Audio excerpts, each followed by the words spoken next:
Good morning, church family. Good morning. There's something about that song, seeing that in person again is a pretty cool thing. That is a powerful song. So thank you all for singing with your voices and even your bodies, arms raised. That was powerful to sit in the back and watch and listen to the church sing that song together. Well, my name is Ryan. I'm one of the pastors here, and as always, it's good to be together in person. Thankful to the Lord that is continuing to move forward in that direction. Thank you, Lord. It is good to be together with our church family. So good to see you all. Now, this morning, we're going to continue walking through the biblical story as we have been all year. And it's really been a lot of fun to work on and to follow story after story after story of God's faithfulness in bringing order to our chaotic world. And last week, Pastor Dan preached through the first 15 chapters of the book of 1 Samuel. Yeah, that was a pretty impressive feat. Nice job. Right? You remember we traced the story from Hannah and then to her son Samuel and then into the life of Israel's first king, Saul. And the story of Saul sure looked like it would go well at first, didn't it? I mean, there he was, the tallest and most handsome man in all of Israel. Right? In the eyes of his fellow Israelites, Saul was almost godlike.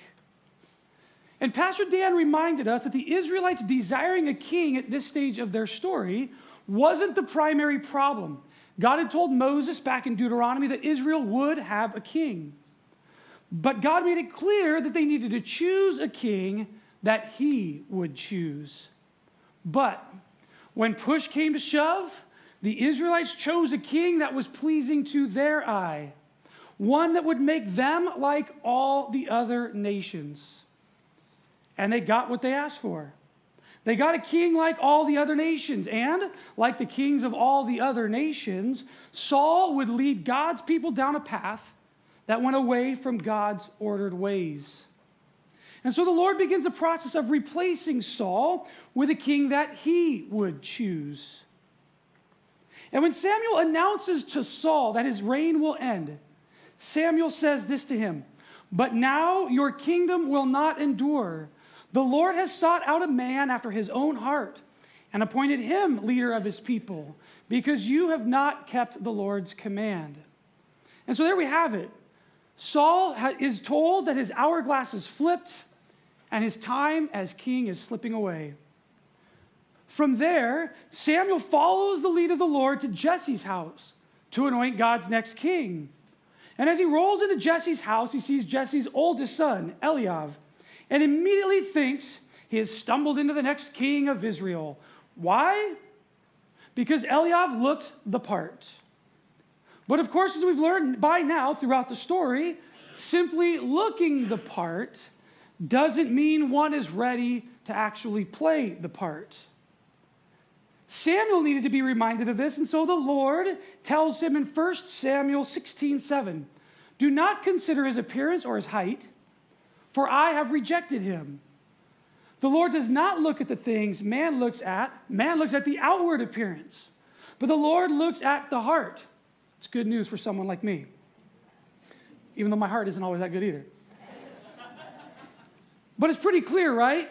The two strong studs get rejected, and instead we see what God is after.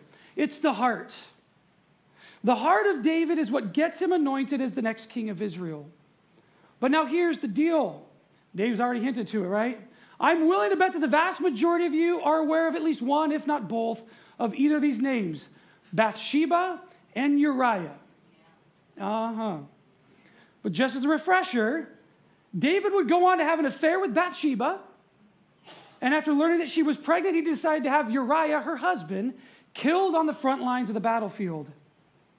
So, the Lord looks at the heart of man, and after examining David's heart, he says David is a man after his own heart. David, the adulterous murderer. So yeah, how exactly does that work? Well, that's my hope for this morning. As we continue to work through David's story, I hope to address the question, what's the deal with David's heart? All right, so let's jump back into the story and begin to unpack it. Now, the rise of David coincides with the fall of Saul. And the fall of Saul is a tragic tale. The more the throne slips away from him, the tighter his grip becomes. He begins a futile hunt down of David. And in ironic twists of fate, Saul's pursuit to kill David led to two different occasions where David, the hunted, could have easily killed Saul. But David didn't. He couldn't fathom being the one to kill the enthroned king of Israel, even though he had already been anointed as the next king. And in the dog-eat-dog world of their time, David is undoubtedly acting differently than any other earthly king would. Now, it's just before the two sparings of Saul's life in 1 Samuel 24 and 26 that a recurring theme begins. It's the narrative of David's rise to the throne. And it's actually a theme that Pastor Dan mentioned last week, and it's the meaning of Saul's name, to ask for or inquire. So take a look at these two Hebrew words, and you can visibly see, I think, how similar they are. The Israelites Shaul for a king, and they receive Shaul as their king. And now we might not think too much of this, but as I was reading through the narrative, something continued to jump out at me. And it was the fact that the verb Shaul was attached to David on a number of occasions as David inquired of the Lord. And the first two of the many instances are just before the stories where David spared Saul's life. And here they are.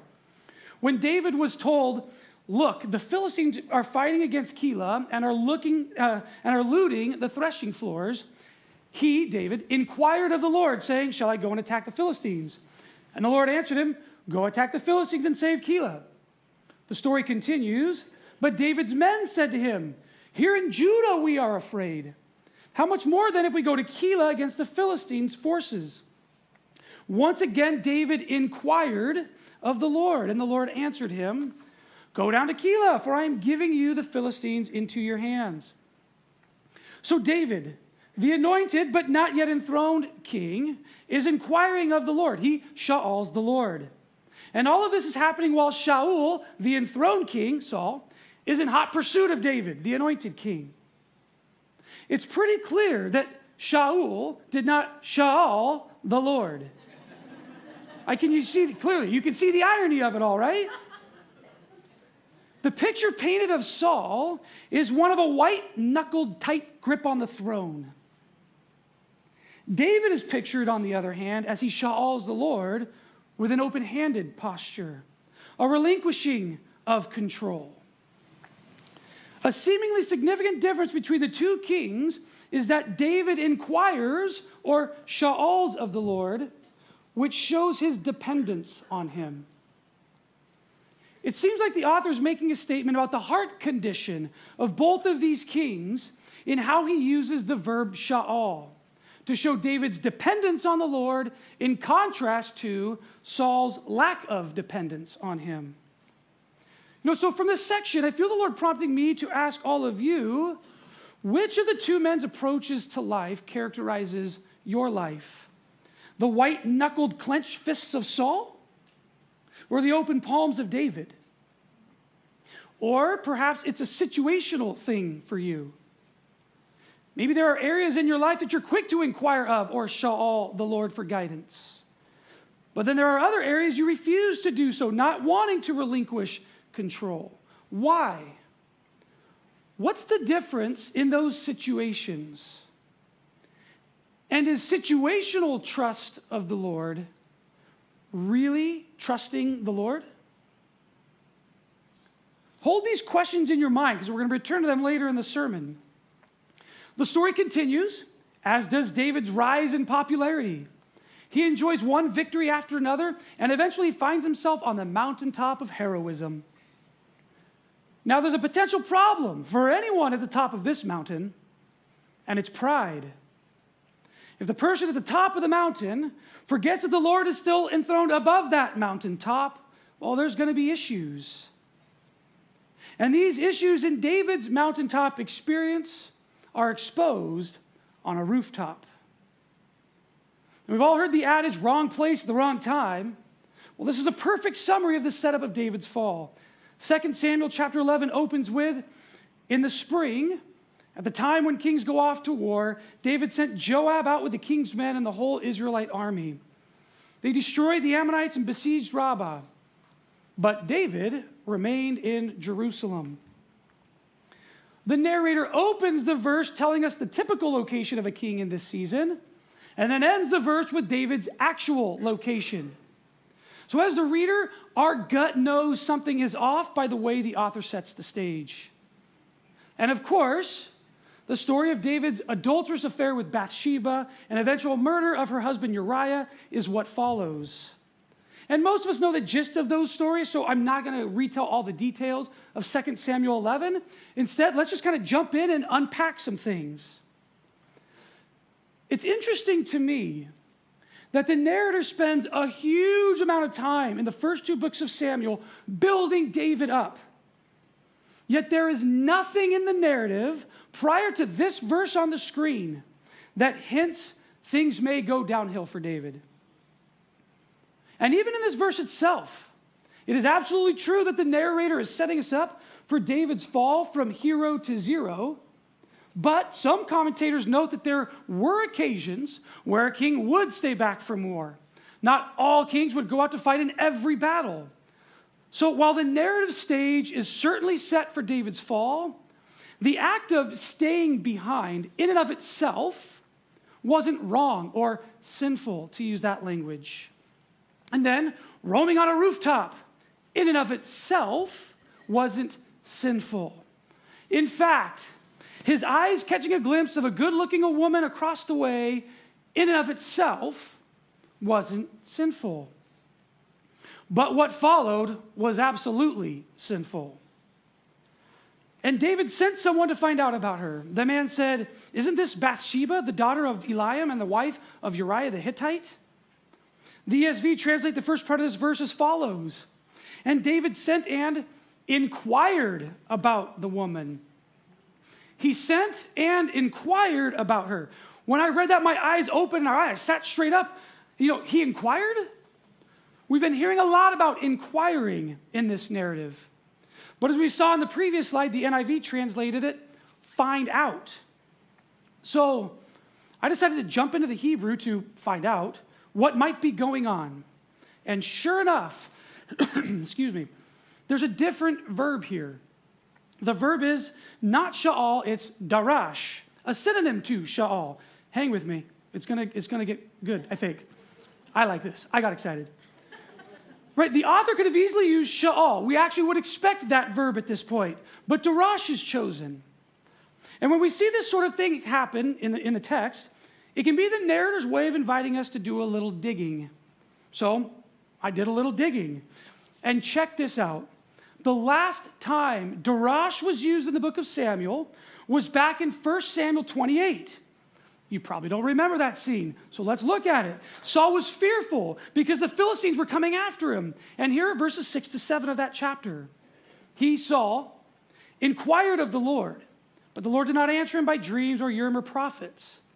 Saul then said to his attendants, "Find me a woman who is a medium, so I may go and inquire of her." Saul is under the gun, so he inquires of the Lord. Here, Saul actually lived up to his name and sha'aled the Lord. But the Lord did not answer because he had already rejected Saul. So what does Saul do next? Does he trust the Lord and his plan moving forward? Nope. He hunts down a medium, someone who could bring up a spirit from the dead. And then the author seems to intentionally choose to switch verbs and write that Saul darashes this medium. You see, this is a case where the ESV led us a bit astray because it uses the same English verb to define two different Hebrew verbs in back-to-back verses. With this intentional verb change in the Hebrew, it seems like darash might be this author's verb choice when inquiring or asking is done from a rebellious heart.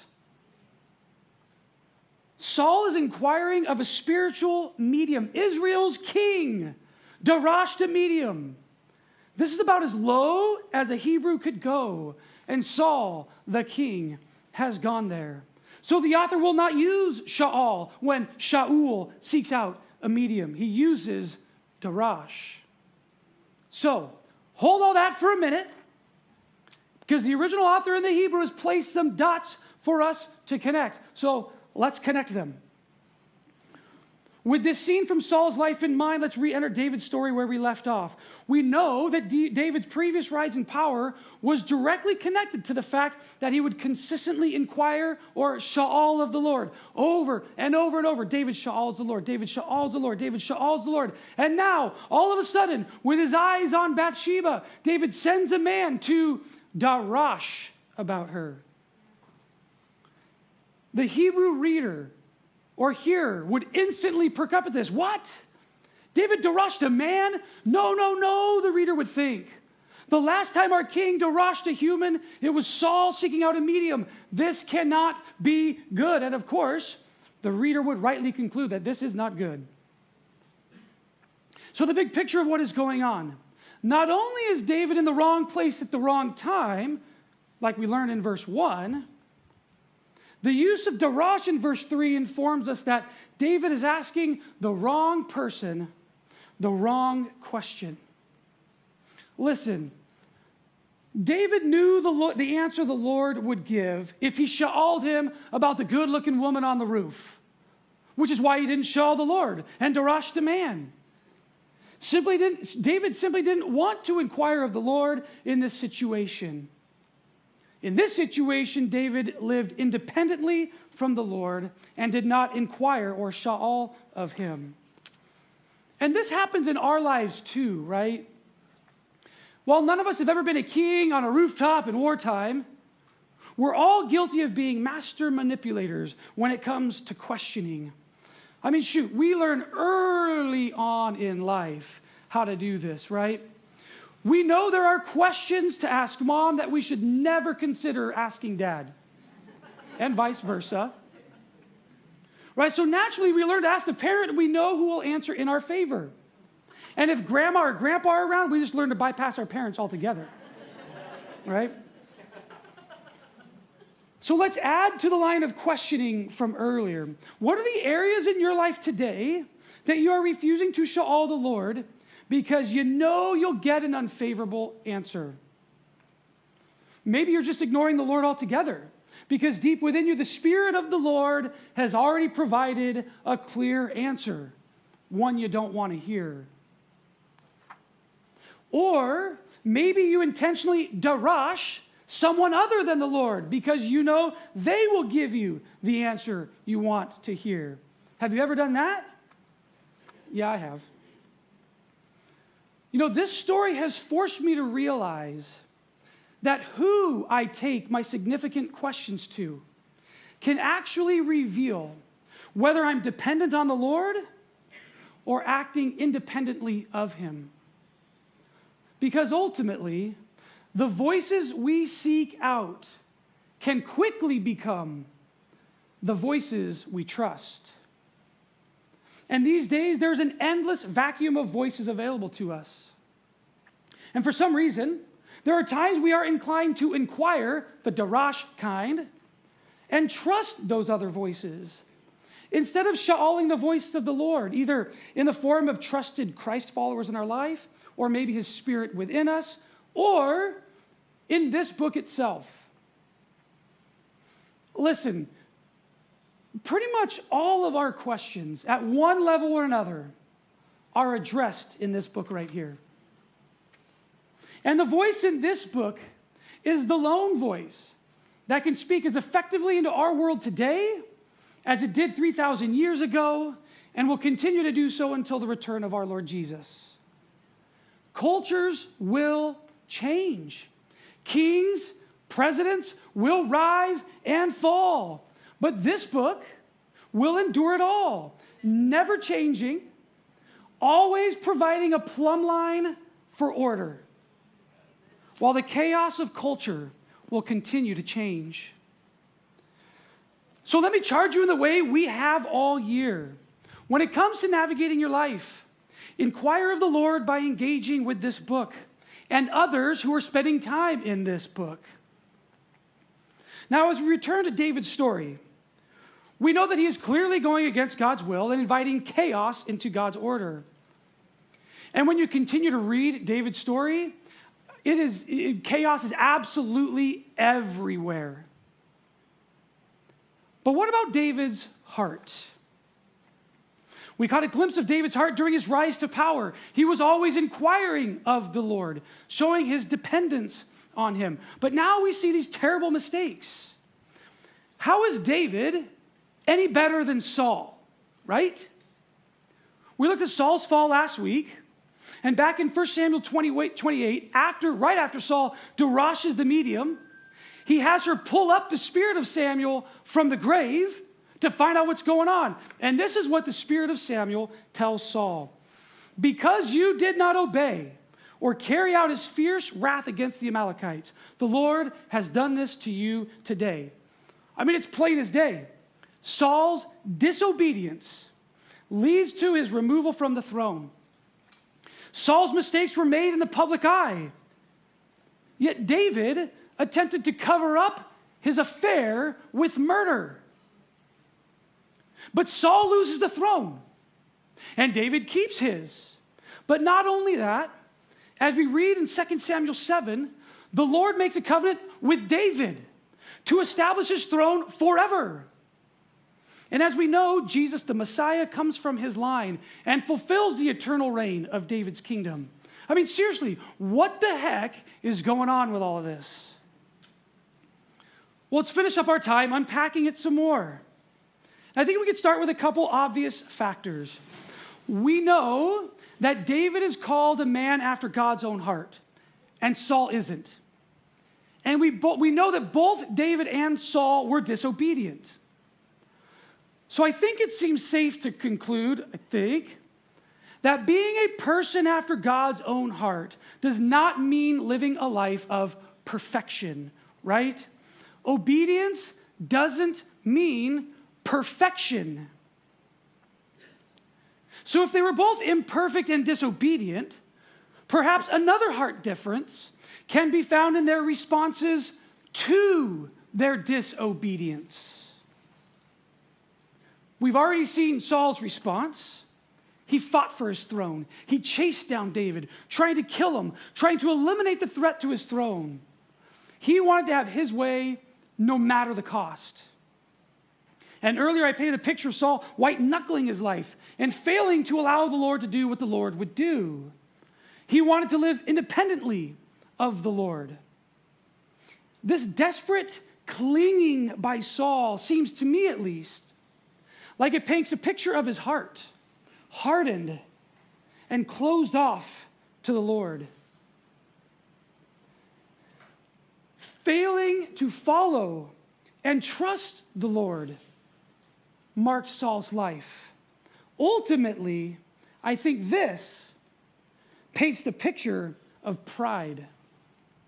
And as a famous verse in Proverbs 16:18 says, pride goes before destruction, a haughty spirit before a fall. I think that summarizes Saul's demise pretty well, doesn't it? So it seems like pride might be what made Saul different from David. Not the exterior actions, but the inner attitude of the heart. I called that heartitude in one of my previous sermons. Okay, so if both Saul and David mastered external disobedience and Saul mastered internal pride, I think it is safe to say what made David different is that he had a humble heart. This is what a heart after the Lord's heart looks like. God can work with an imperfect person if that person has a humble heart, if that person is dependent on him, if that person inquires of him. And we see this as we continue on in the story. We get a pretty clear glimpse into David's humble heart in what transpires in 2 Samuel 12 and then in many of the Psalms that David wrote. Right, in 2 Samuel 12, the prophet Nathan tells David a story about a poor man and a rich man. And when a visitor comes to visit the rich man, he decides to put on a feast. And when it comes time to pick a lamb for the meal, the rich man bypasses the many, many, many lambs that he owns, goes to the poor man's place, takes his one and only lamb, and kills it. David is beside himself. His anger was so hot towards the rich man of that story that King David announces his death sentence right there on the spot. And then it's at that point that Nathan scrapes the scales off of David's eyes and says to him, "You are the man. Why did you despise the word of the Lord by doing what is evil in his eyes? You struck down Uriah the Hittite with the sword and took his wife to be your own." Ouch. You are the man. You are the woman. I mean, this is a powerful, powerful scene. And it's David's response to being called out that shines a light onto his humble heart. And the most famous response connected to this scene that shows his humility is from Psalm 51, a psalm that David wrote later after being called out by Nathan. Look at verses 1 through 3. I just picture David, being confronted by Nathan, and this is what he pens. "Have mercy on me, O God. According to your unfailing love, according to your great compassion, blot out my transgressions. Wash away all my iniquity and cleanse me from my sin. For I know my transgressions and my sin is always before me." I encourage you to read through the entirety of that psalm. It's super powerful, especially anytime you might be coming out of a season of rebellion and you just need some words. Pray Psalm 51. It's powerful stuff. But what I want to draw your attention to, notice that David uses 3 different words to talk about his fallenness: transgressions, iniquity, and sin. The humble heart hides nothing. David knows his brokenness well. He says, "It's always before me." This is a painful reality for all of us who end up this aware of our fallenness. But there is good news. While David highlights his 3 areas of his depravity, he is quick to recognize 3 of God's incredible attributes: his mercy, love, and compassion. For those who are humble in heart, God's mercy, love, and compassion can be found. These 2 realities are always before us, aren't they? The reality of our imperfection alongside the reality of God's immense love. So what is our response? What can we possibly bring to this equation to square things up with a perfect God? Well, look at the prophetic revelation David writes later in Psalm 51 in verse 17. He writes, "My sacrifice, O God, is a broken spirit, a broken and contrite heart. You, God, will not despise." It's a pretty stark contrast to the Proverbs verse on pride, isn't it? This is what humility looks like in the life of a believer. It's a broken spirit and a broken and contrite heart. It's the recognition of the fallenness within the core of who we are and the complete dependence we have on our loving God as a result. When we return back to the psalm, notice that David recognizes that sacrifices are still necessary. There is a price to pay for imperfection. So sacrifices must still be made. And also remember that all of this takes place about 1,000 years before Jesus is on the scene. The sacrificial system is still well ingrained in the Hebrew lifestyle, including David's. But David has come to this place where he seemingly understands that not even the sacrifices of the animals through the sacrificial system of his day will suffice. Can you see that?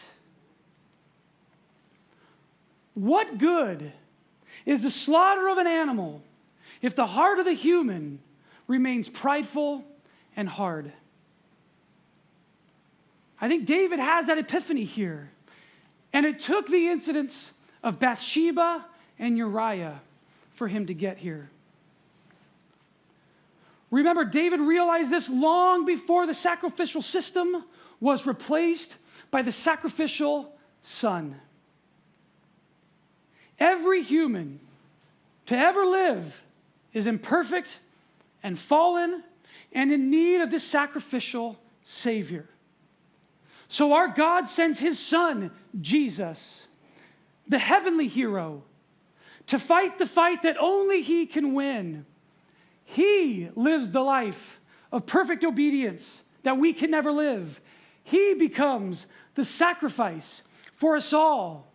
And all that leaves for us to do is to offer the sacrifice of a broken spirit. A broken and contrite heart is what we bring to the altar.